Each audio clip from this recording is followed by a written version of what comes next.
Hello, everyone. I wanted to take a moment to be able to answer some questions that I often get about Reiki. So, as you know, my name is April Hanna. I have been a Reiki Master Teacher since 2008. I believe I became a Reiki Master. I have been practicing Reiki and became a level 1 Reiki practitioner back in 2005. So, I have been doing Reiki for many, many years. I have trained over 200 students, and I have, I think, to date given about 12,000 Reiki sessions. I kind of lost count, but each year there's a couple hundred more that happen.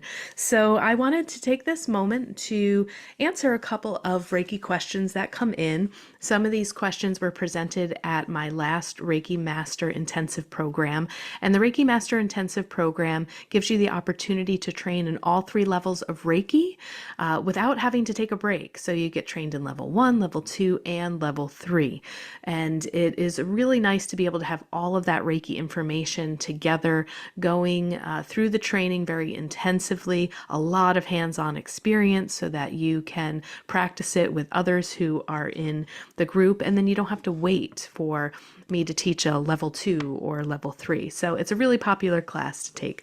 So one of my students said, "What can I say when people ask, what is Reiki?" So when you're first learning Reiki, it can be a mouthful. How do I explain this? How do I explain this without turning people off or making them think it's some sort of cult or religion? Because Reiki is not a religion. It is not a cult. There's no following. And actually, you don't even have to believe that Reiki works in order for it to work. So what we know about Reiki is that I train in the Usui tradition of Reiki, which originated in Japan.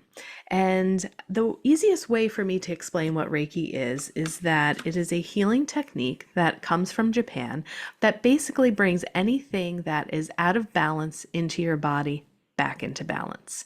It's a stress reduction technique, which everyone can relate to the word stress, and it really helps your body come back into alignment.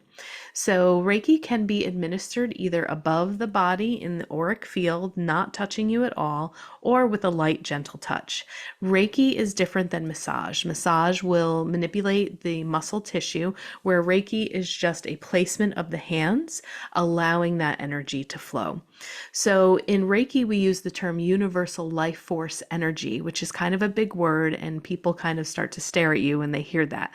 But it's just really another way to say, God energy, the universe, just energy in general.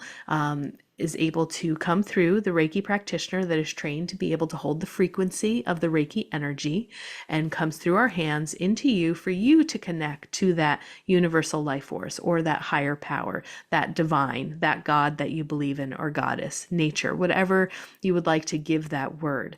So as Reiki facilitators, we are not putting energy into you or taking any energy out.